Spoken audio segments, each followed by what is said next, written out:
Good morning, everybody. I'm Pete and I'm here at the Mount Moresby Adventure Camp. It's a snowy January day and naturally we're going to talk about kayaking.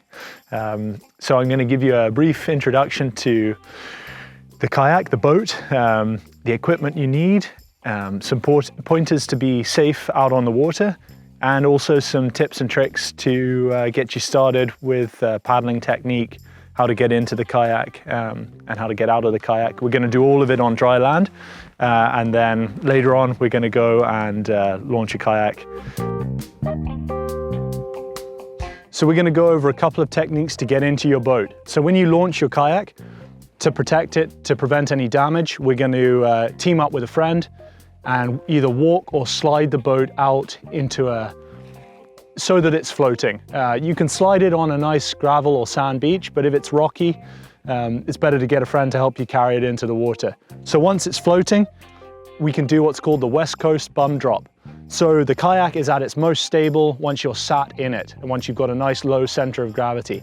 So the West Coast bum drop, I've floated this out into a good depth of water, and then I'm going to come here. I'm going to put one hand on the front of the cockpit like this, and I'm just going to sit straight into it. And there's a moment there where you feel a little vulnerable, but once your bum is in the seat, this kayak isn't going anywhere. I would demonstrate on the water and you would see that. But yeah, get your bum in the seat, and then it's a simple matter to fold your legs in there and then get your spray skirt on.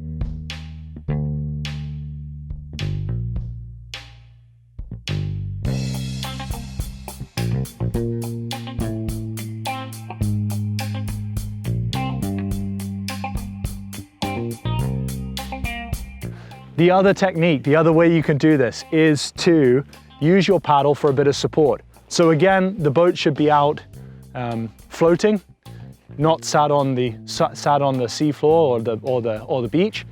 You've floated it out, and now you can take your paddle and you're going to lay it just on the back of the cockpit there. And so to get into this boat, I'm going to take my left hand and I'm going to grip the paddle shaft and I'm going to clamp it to the back of the cockpit. Then I'm going to get myself positioned here, and with my right hand, I'm going to use the other end of the paddle as some support, almost like a stabilizer. And then from here, the boat's not going to tip over when I'm in the water. The paddle's nice and strong, and I can get one leg in, the other leg in, and get my bum in the seat. And there I go.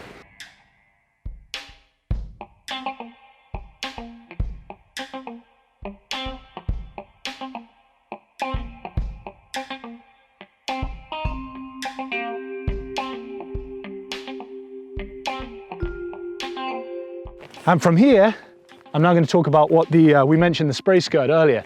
So what this does is it seals the cockpit and it prevents it filling with water. As we go crashing out into the waves, you're going to get spray coming over the top. And we want to make this sealed and as watertight as we can. You're always going to get some water in here at the end of the day, but this keeps the worst of it out.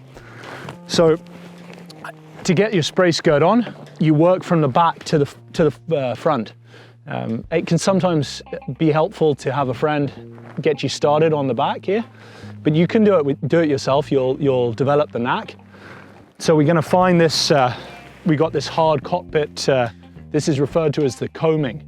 So we're going to find the cockpit coaming at the back here, and we're going to tuck the spray skirt around that at the back, and then we're going to take the front of the spray skirt and keeping our forearms low to the cockpit coaming, we're going to pull it forward and tuck it in around, all the way around the edge. And this one was really easy to get on. Some of them are tighter and a little trickier, but now we've got a good seal on the cockpit. No water's going to get in here. This is an important thing to note. Occasionally, you might go for a swim in your kayak. It's been known to happen. These things are very stable, but they do tip over. If it tips over, you're going to want to have this strap free and accessible. What do you want, Shy? Come here. Come here, quick.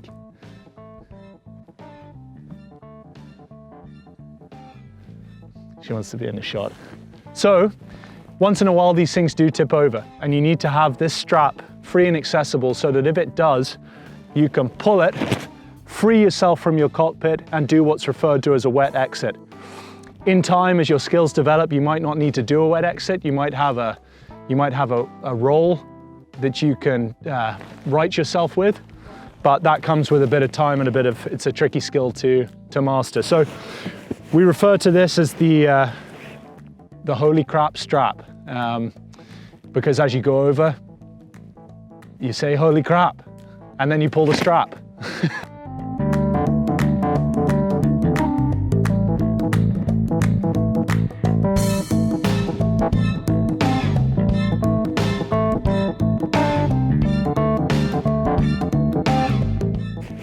So we're in our boat, we've got the spray skirt on, and now we need to get some forward momentum. So a quick introduction to the forward stroke. With your paddle, you're going to grip the shaft about a shoulder width apart. Now you don't need to cling on to this with white knuckles, just a nice relaxed grip. You'll find if you grip it too tightly, your forearms get very tired as the day goes on. And we're not going to paddle this kayak just using our arms. Even if you had arms the size of Arnie, you'd find that they were tired at the end of a long day of paddling. So we need to use our whole upper body, our core, our shoulders. We're going to use every bit of muscle we got available to us to paddle this kayak as efficiently as possible. So the forward stroke, very simply, a common mistake, I'll just back up, a common mistake is to have this paddle the wrong way around. You always want the curve of the paddle facing you. Yeah, pretty straightforward once you've been paddling a little bit, but yeah, the paddle should curve towards you. So forward stroke, I'm going to put my left blade in roughly where my left foot is in the kayak, is far enough forward, and I'm only going to bring it back to level with my hip. Any further than that, you're not really, it's not very efficient. So we just put in where our left foot is and bring the paddle all the way back to level with our hip, and then we do the same on our right side. And to drive that paddle, rather than using our arms, as I mentioned, we're gonna rotate our torso, and then we're gonna put in at our right foot, and we're gonna rotate again. Now, often when you're paddling, there's a little bit of a headwind, so we don't want to see our arms up here. We're not doing that. We're keeping them nice and low. It's very efficient that way. And if there's any headwind, you're not way up here fighting against the wind. You're nice and low and you're efficient. So going in where your left foot is, rotating to roughly level with your hip, and then repeating it on the right side, keeping our hands nice and low. And you'll quickly find that that is a very effective way, an efficient way of moving your boat forwards. I think that's good, eh? Is there anything else you want? It'll be really fun to do the next bit of this, because I can paddle backwards, I can paddle forwards, I can spin my kayak quickly, I can roll it. It would be entertaining if I was watching that as a young guy. I think someone being able to like do a roll, paddle their boat, we should even do it in like a little bit of chop. Like it doesn't have to be a flat, calm day.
pretty fresh.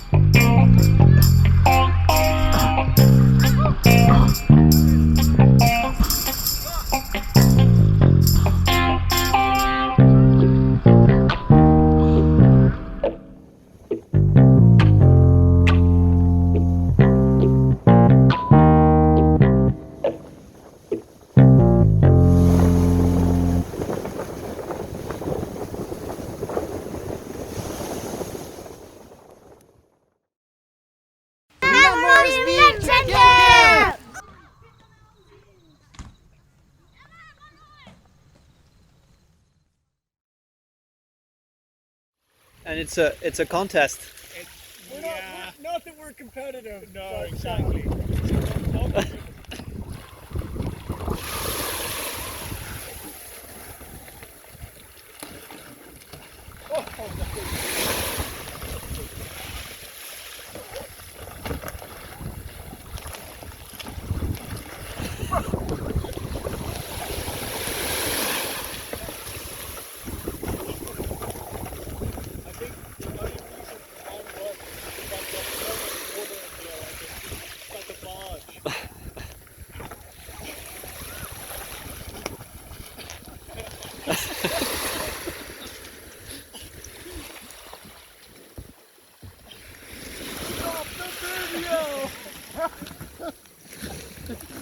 You almost have it each time and then you tip yourself.